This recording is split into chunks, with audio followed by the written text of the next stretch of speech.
make yourself some templates like this, then you've got it down there, and you make them again and again, so you don't have to judge what you're doing. That's better. I work on canvas covered boards at home, which does leave a pattern. So in the final rolling, I'll roll it. I have this. I brought this piece of marble in, but I have this. I think it's probably about a 300-pound marble slab that I made into a table. It's huge. And it was there in my basement when I moved in, so we just built a table. I saw that thing. Yeah, we built the stand and put it on so we couldn't have to carry it out. So I use that for rolling all my bases because it leaves a nice smooth. But this drywall is really nice. It doesn't look like stick in the marble? Not when it's drier, no. Oh, really? No, yeah. It does if it's really sticky, but not when it's drier. So you'll see that when I'm just getting that ready so I can put the base on that. Yeah, and then where's June? Slab for a table. June, is this round enough in the inside like your mugs or not? Or yours more round? Yeah, round as opposed to what? Oh, June likes a round corner in her mug so her sugar doesn't get caught in the corner and her spoon can. So she was asking me how to trim a mug. Does she heat her teapot up before she puts the tea in? I mean, I was going to try to trim it for you, okay? Okay, thank you. Use a teapot, dude. Oh, shut up, you. Let me pass this around. This is pretty good now, leather hard. Just feel how it feels. I actually put my handles on before I trim them on my mugs. Oops. Yeah, oh yeah, that is thin. You squeeze it. Could someone please push it in a little, push it out? There we go. That's still, that's a sandy clay. Slightly sandy. Yourself, you're going to be banned from these meetings. Put an X there. That's I had a beer before class. I'm sorry. Okay, so for handles though, I want a softer clay, and I just roll a carrot shape like this, flatten it out. So this is much softer than what I did the slab out. So this is another thing when you're working in your, and you know, you want the slab to be harder. Use your harder clay. But if you use too hard a clay to do things like handles, you're gonna rip it right off when you pull it off. So it has to be soft. You get to know what the consistency of the clay needs to be for everything. You need that to score. So actually, I have an old blender at home, and I make my own slip. I just put some of this clay in and water and make slip and pour it in jars like this. So this is the slip. So do you use dry clay into water, or just, no, I just throw little chunks of? That's what the sculptor did, Joe. Kawartha. He used wet clay. No, he used just chunks of wet clay. Yeah. In a blender. In a blender, that's exactly. I said, how many blenders do you go blender, through? He said, yeah. oh, they're cheap at the Sally. Yeah, exactly. I've gone through two, actually. But look at how nice that slip is. Where did you do the dent there, George? Right there? Oh, I thought someone fixed it. I tried to. No, right there. Give it back to the potter, she'll That fix sandy it. clay took me by surprise. Feel sandy to you? Yeah, it's different. I used to use plainsman. In fact, I learned with plainsman back when I had many problems, cracking problems. Wayne Cardinelli came to do What year was that? 1976 or so. Seven. Probably just before I started. Wayne Cardinelli was making pots, and he pulls his handles wet on the mug, and he does them at eye level. And he was pulling these handles, and they were soaking wet. and he's going along like this, and the first one cracked and fell off. I said, holy shit. And then he cut down a little further, and then the next one, what the fuck is this shit? I've been making mugs for 15 years. And it was plainsman clay? It was plainsman clay. You know what they say I've never the made a handle difference like that, Wayne. You know what they say the difference is? I was reading about this, and okay, so this is dug out of the plains, right? Yep. A lot of it is dug out. They don't add a lot of stuff to it. A bit of this and that to make it. They mix it with front end loaders. Yeah. So the particles are all different sizes. So when the water seeps in into the clay, like if you use too much water, it separates the different Yeah. size particles. Yeah. That's what I was told. That's what Wayne was finding out, I guess. So you get a settling out in Well, yeah, you had that In a trouble clay too. body. So, you know, I still use it. I don't know if I'll switch to something else, but. It was a good teacher, that clay. See, Yeah. that's all Yeah. I'd used for 5 years before he came along. It's what I learned on, and I never had any problem. And other people would. Oh, you're a wet color. Oh, this is Yeah. always fun to watch. That's the way we were taught in school. I wear, when I'm doing a lot of these, I wear those athlete bands here because I Oh, 'cause hate you get the water water down dripping there, off my Yeah, and then I usually cover the floor with paper because I make a big mess. So the story is, remember Carolyn Irwin that used to be a member of the Guild? Yeah. So she was actually a member of the Burlington Guild before she joined here. She lived up that way. So she was taking a class and they were teaching them how to pull handles. And so there was, of course, a dozen women standing around doing this, doing these handles. And there, I guess there was a window or something that looked into the studio. There was also a welding class that night. Of all guys. So they look up doing this, and there's a dozen guys standing there watching them pull this handle. Anyway, that one's for you, George. Is that more fun? How much for you, George? So that's why you need soft clay, okay? So that you can pull it, and if you notice, it's always got to stay thicker to thinner that way, and thicker to thinner that way, okay? So that you don't yank it off. So handles. Just made a handle on a mug, and by the time it's done, it's so tiny that you can't even get your finger in it. I've got those three things there, Lucia. If you hold them up, the one is 12. No, that's the finished. Hold up the 12-inch wet clay. Okay, that big. Yep. Now hold up the bisque ruler. That's at cone 6.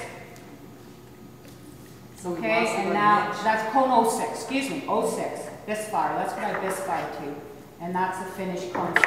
So you can see how much things shrink. That's 12.5%, which is basically, yeah. Okay.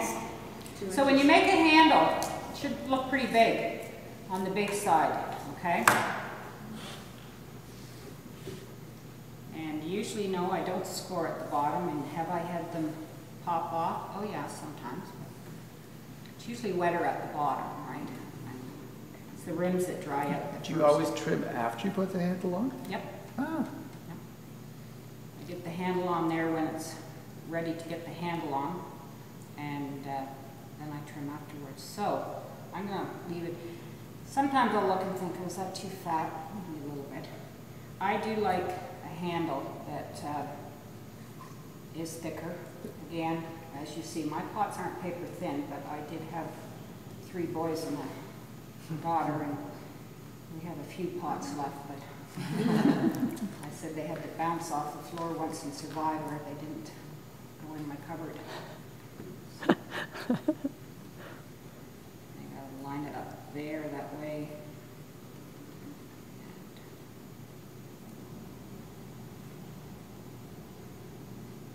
And it should just naturally occur. I think when Ron Roy was doing it, he was pulling handles. He said it's like when you do it this way, it's like a tree trunk where it goes thicker to thinner, you know, the handles. But this is what we were taught at Sheridan to do, the pulled handles. So I let that sit up like that, upside down, It for a gets few in a minutes. nice shape when you set it that way. Yeah, actually I give it another little tweak when it sets up a bit. See, like that. So then you've got good space. I got big hands, so I know there's a lot of guys that will buy my mugs at sale because they can get their hands. My husband. Your husband bought one, that's right, Kathy. That's the next thing I want to show you. Oh, you don't pull your handles, does anybody use handle cutters? Okay, these are all handle cutters, okay? When you buy it, this one looked like this, and I squeezed it, okay?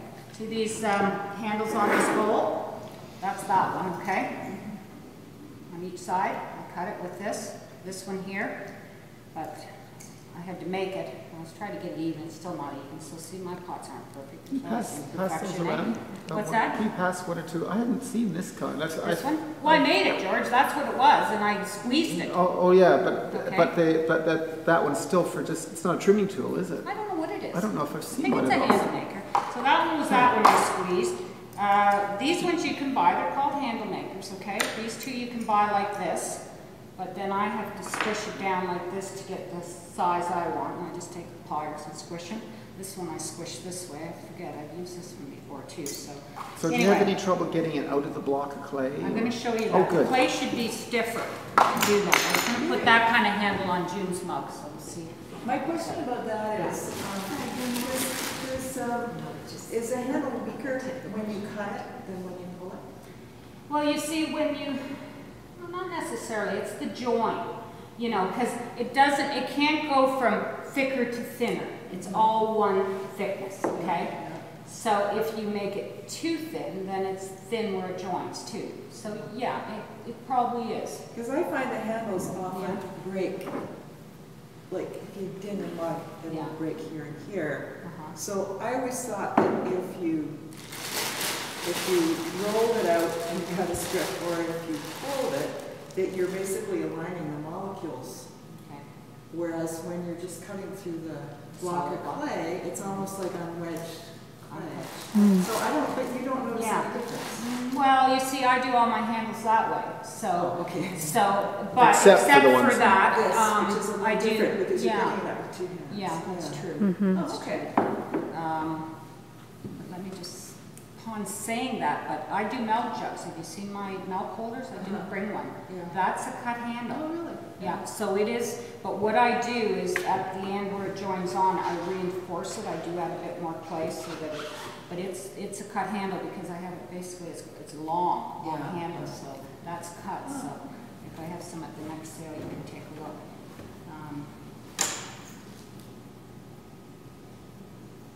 That's what's good about the marble table. You can bang on it and it doesn't jump around. Bang. This is the jumping table. Yeah.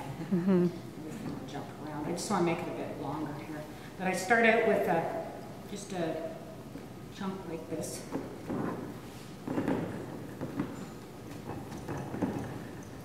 If you have any questions of this, doing this, please ask about anything. Do you bother to wedge that first? Yes, we should. Yeah. That's very good. And did I tell you the story about that one? Possibly. Okay. Plainsman comes out in a different block than the normal clays.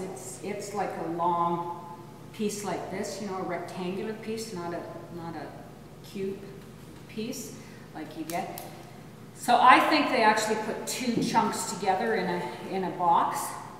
So years ago, when I was doing casseroles and I'm cutting the handles like this and doing about 6 of them, I didn't wedge the clay. I cut all my handles for all these casseroles. They went through the bisque, they looked fine. Came out of the glaze, they were cracked in the same spot, every casserole. They delaminated, so to speak. I must have cut across the 2 pugged blocks. Oh. Wow. That's great. So yes, I do wedge the handles now, just in case they put a couple pugged blocks. Well, and with reference to your comment too as well, it's Yeah. making it stronger by doing the wedge Yeah. first, so. Okay, that's wedged. Because now the pug could just throw it to the pug mill, right? Oh yeah, you can do that too. Yes, that wasn't smart. I was very upset when all my casserole was cracked. Okay. What size for that? I might try this one here.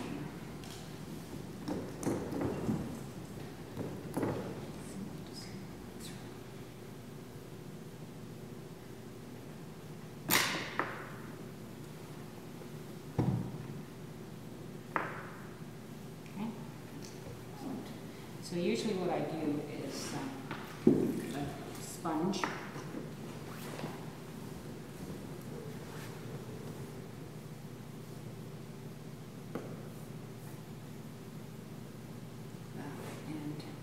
And it's stiff enough that it can probably be put on right away.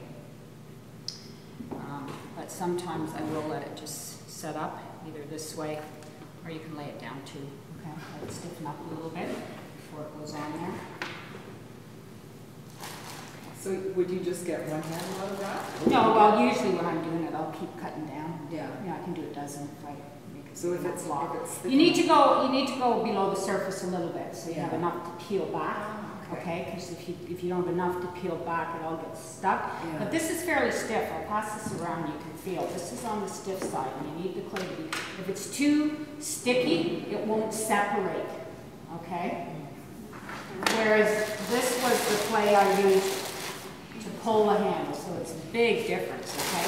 This is the key to know what kind of clay to do for each project that it's going to work. Because if I tried pulling it through that clay, it wouldn't probably come out. Okay, so that's too sticky. But your preference is still to pull? Yes, on mine I pull it, yeah. On my mugs, yes. On other things, like I do casseroles and I do strap handles, I'll cut it. And why do you cut? Oh, yeah, it's lots softer. Well, because when I do a casserole, I want it to be an even thickness. I don't want it to be thick. Some people do it, pull them and have it thicker. I just want a strap handle that's even. So that's what I do for casserole. Ready to do some spinning on the wheel then. I guess I'll put this on. Maybe I should let you trim this one, Jim. Show me. I threw it and I thought,